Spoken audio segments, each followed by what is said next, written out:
So it means there are many things that we need to restructure. We need to attend, in particular, if you talk about issues of land, look, for instance, the government and its land restitution program. It takes back land from, say, a farmer, whether that farmer is black, pink, or white, doesn't matter in the context of what I'm trying to say, but then fails to provide post-settlement support, right?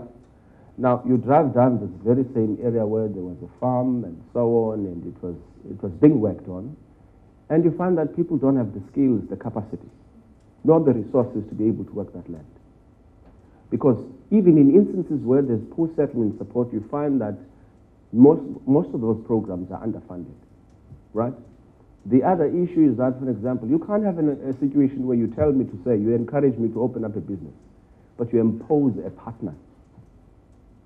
In instances where these land are redistributed to our people, they're given farms, but then you impose a partner that is usually aligned to some or other political faction to come and run the operation on your behalf, right?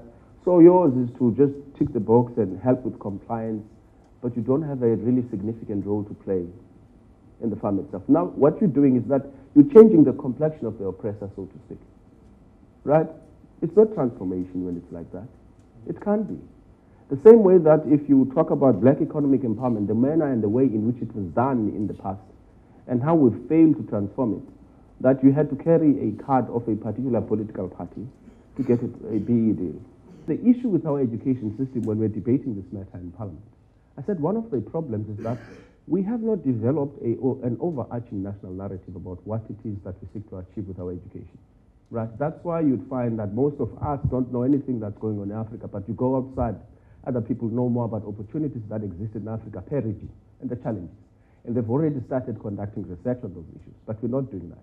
And then we ask ourselves as to why are we not able to create business opportunities for our people, because we're very parochial in our approach. We're not looking at business opportunities that exist within the region, for example. If we open a Standard Bank and a McDonald's, we think we'll achieve something, and yet McDonald's and Coca-Cola and whatnot don't even belong to us. We're not exporting the very same black industrialists that we're saying we're trying to create. Because I think the SOEs actually are a very good example of how the government speaks to its different factions using different language.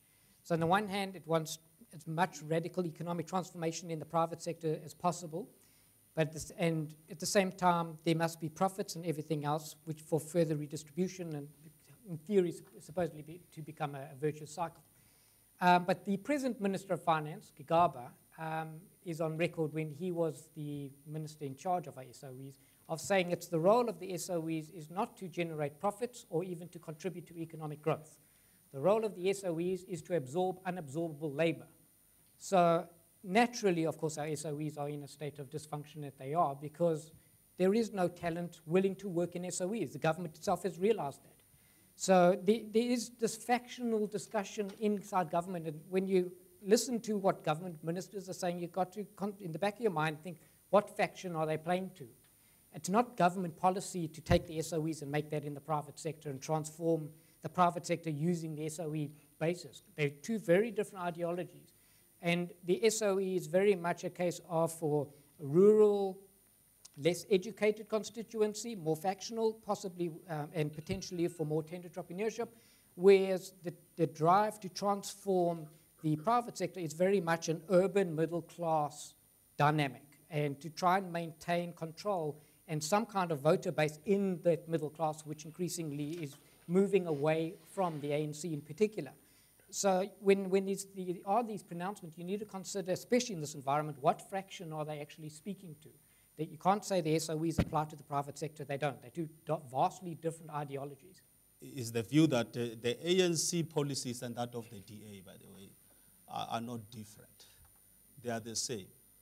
So in terms of what we look around it, I mean, DA has a leader who's taking policies of the ANC and implementing in DA, including taking Mandela, and he wins.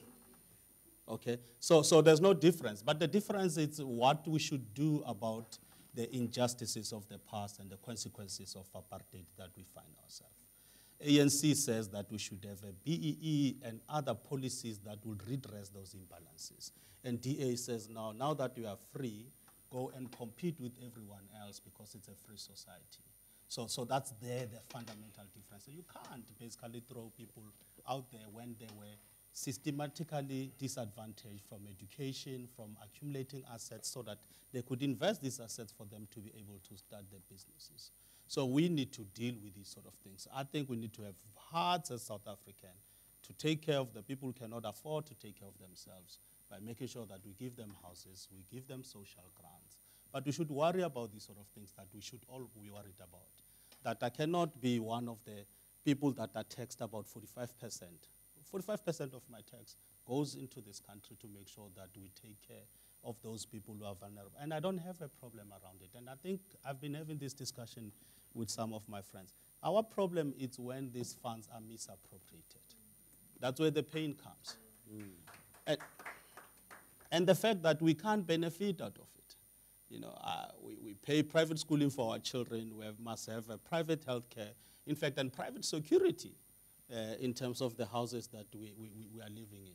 Unlike your Scandinavian countries, basically where there's a free education, people don't have to worry about paying tuition fees for their for their children to have a degree or to have a proper health care. Look at this issue of the property clause, for example, the land redistribution and so on. If you look at Section 25 of the Constitution, subsection 2, actually does give the states the power to expropriate land under certain circumstances.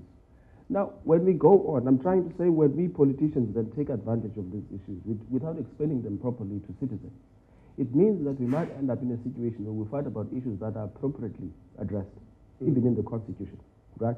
The conversation that we should be saying, to what extent does this Section 25 constrain us in our ability as a state to expropriate land without compensation in public interest, rather than saying or pretending as if that matter is not well addressed? I'm saying the point I'm making, Prof, is a general one. To say some of the issues that we're fighting about, we have made provisions for them, either in the Constitution or in other relevant legislations, but we have not scrutinized those legislations enough to see where the shortfalls are.